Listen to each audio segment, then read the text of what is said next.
5, 4, 3, 2, 1 and close the door. Oke, gue mau ngebahas tentang Fajar Sad Boy. Dan saya mau protes, mau emosi, mau marah tentang Fajar Sad Boy. Tapi Anda tenang dulu, ini bukan masalah Fajar Sad Boy-nya, yang mana yang gak pernah gue undang di sini, dan memang tidak akan pernah gue undang di sini. Mungkin nanti buat pras aja ya, buat pras aja ya. Tapi bukan masalah Fajar Sad Boy-nya di sini. Ada satu masalah yang membuat saya emosi, tapi bukan Fajar Sad Boy-nya. Gini, pertama, kalau gua ngundang Fajar Sad Boy di sini, kira-kira apa yang akan netizen katakan? Yang netizen katakan adalah, gua jamin 100% komen gua akan banyak dengan tulisan, "Weh Om Deddy, katanya don't make stupid people famous, tapi lu jilat ludah lu sendiri." Itu yang akan Anda katakan. Tapi bukan itu masalahnya. Gini, pertama ya, kalau jilat ludah sendiri gue gak peduli. Emang lebih baik jilat ludah sendiri dibandingkan jilat ludah orang lain, cuy. Tapi don't make stupid people famous. Pertanyaan saya, sekarang itu yang famous sudah pada stupid. Kebalik cara berpikir Anda. Dan yang bikin famous itu siapa? Bukan saya. Yang bikin famous itu siapa? Ya platform-platform tersebut. Ya kalian, saya juga, platform-platform yang angkat itu semua. Jadi kalau saya undang, orangnya udah famous dulu, bukan bikin stupid people famous. No, it's already famous, kebetulan stupid. Dan saya nggak pernah mengatakan Fajar stupid. Saya mengatakan kalau netizen ngomongnya seperti itu. Tapi that's not the problem. Bukan itu masalahnya. Gua nggak ada masalah dengan Fajar Sad Boy. Gua malah nonton dia ketawa. Ketawa karena kasihan sih sebenarnya. Saya nggak tahu seperti apa masa depannya, tapi lebih ke kasihan. Mudah-mudahan sukses masa depannya. Pertama gini, oke, kita bahas satu-satu kenapa saya emosi di sini, ya. Nah, tren itu kadang-kadang udah stupid. Trennya sendiri udah stupid. Kedua, orang itu kadang-kadang yang ngebuat mereka menjadi disembah. Ya kan? Kalau ada yang heboh disembah, lu nggak lihat misalnya yang banyak banget dari zaman dulu tiba-tiba meledak, orang-orang senang semua, lalu tiba-tiba hilang. Itu yang namanya tren, dan tren akan hilang dengan sendirinya. Lalu keluar kata-kata, wah kenapa ini begini dikeluarin di TV dan sebagainya. Lalu kenapa juga orang-orang nonton? Ya orang-orang nonton karena orang-orang butuh hal-hal seperti itu.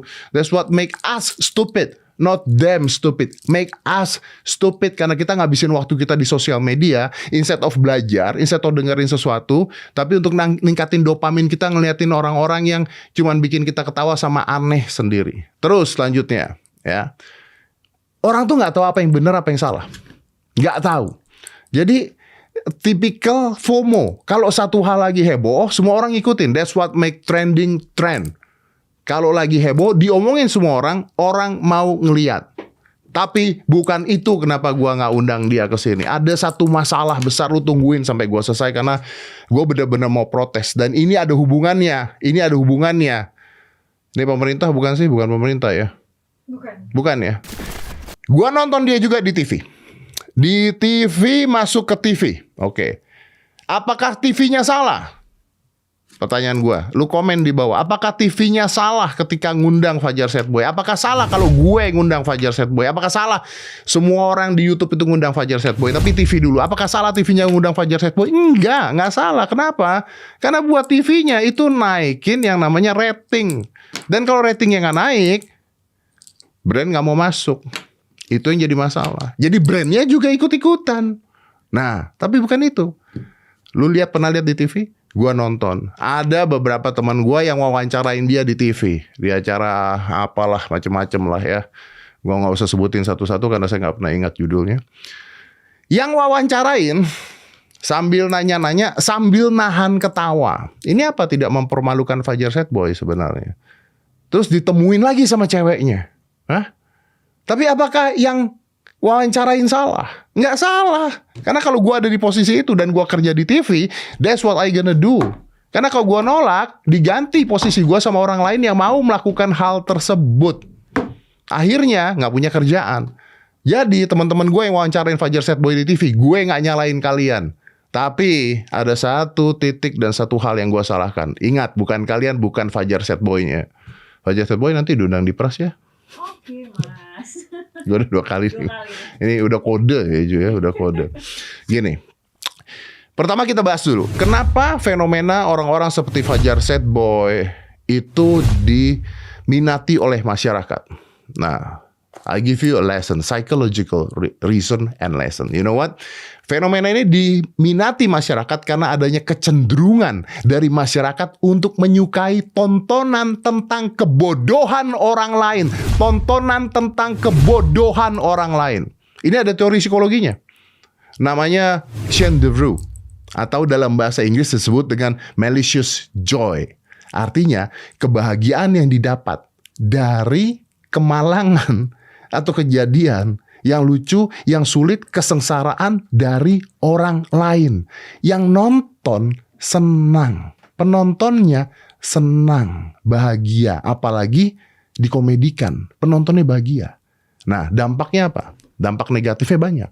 Kayak sosial media, kita tuh ngeliat sosial media bandingin diri kita sama orang lain. Ya, akhirnya kita yang sedih sendiri. Atau kita senang karena orang lain mengalami hal yang lebih susah dibandingkan kita. Ini ada dampak negatif, iri, ya kan? Keberhasilan dia gara-gara gitu doang kok bisa terkenal, dapat brand, dapat duit, diundang TV sana sini. Akhirnya Anda akan berlomba-lomba untuk menjadi lebih parah daripada itu. Apakah salah? Enggak, gua nggak nyalahin. Sama sekali nggak nyalahin. Ada satu yang gue salahin. Tunggu sebentar. Oke. Nah, fenomena ini juga bermain di ranah psikologi masyarakat dengan memanfaatkan rasa simpati dan empati. Simpati dan empati. Karena kasihan, karena care, karena lucu, timbul simpati kita. Kok bisa seperti itu? Apalagi ketika ditemuin tuh ya. Ditemuin sama ceweknya ya. Wah, timbul simpati, komedi, semuanya jadi satu.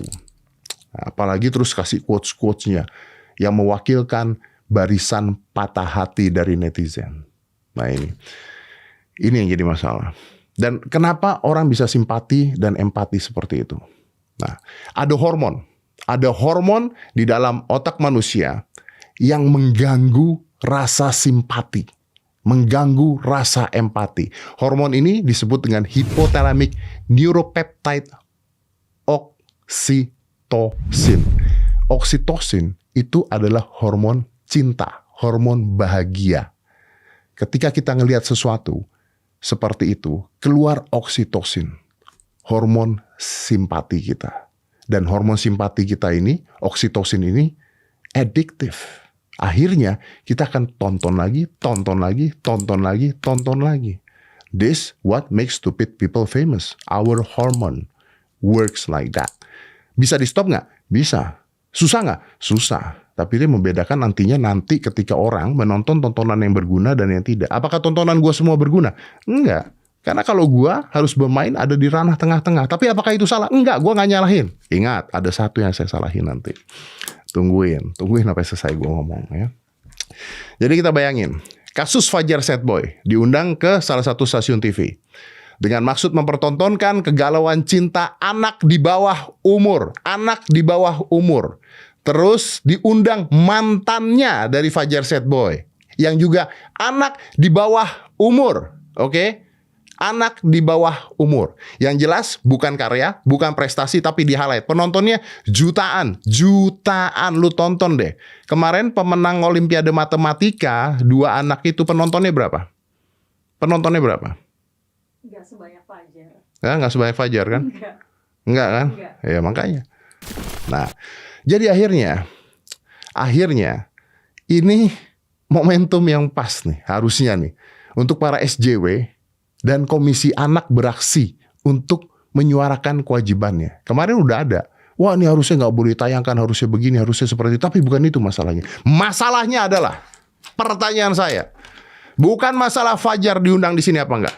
Bukan masalah Fajar ada di sosial media apa enggak. Bukan masalah Fajar nangis beneran apa enggak. Bikin quotes mau pacaran umur 15 tahun. Bukan itu. Permasalahannya adalah dia pada saat ada di TV. Ya, ada di TV. Mana KPI? Mana? Kan katanya Anda melindungi hak anak-anak. Saya pernah di Hitam Putih ngundang anak kecil, kena KPI, kena saya. Kena. Pertanyaannya sekarang ketika Fajar Setboy dan mantannya usia di bawah umur masuk ke dalam TV, mana KPI-nya? Padahal Kalau kita ngerujuk pada pasal 29 peraturan KPI tentang pedoman perilaku penyiaran, disebutkan bahwa lembaga penyiaran tidak boleh mewawancarai anak-anak di bawah umur 18 tahun di luar kapasitas mereka serta wajib mempertimbangkan keamanan dan masa depan mereka. Mana KPI? Kok nggak ada? Kok masih bisa tetap muncul? Apa Anda sibuk ngeblur tetek sapi? SpongeBob. SpongeBob. Itu udah pernah dibahas katanya, bukan mereka yang nyuruh. Gua terima lah, bukan mereka yang nyuruh. Tapi Anda nggak nonton Fajar Set Boy di TV.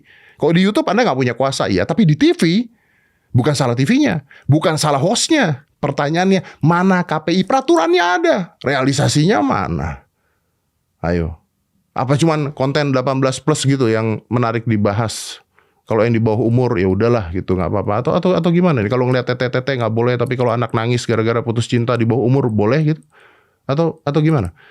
Gue nggak paham. Gue minta coba tolong dijawab KPI. Gue udah berapa kali kayaknya ngobrolin tentang KPI dan nggak pernah beres-beres hal seperti ini. Jadi ingat ya, gue nggak ada masalah dengan orangnya. Bahkan mungkin nanti mau gue undang suruh si Pras ngobrol sama dia, karena kayaknya Pras lebih nyambung tuh secara frekuensi.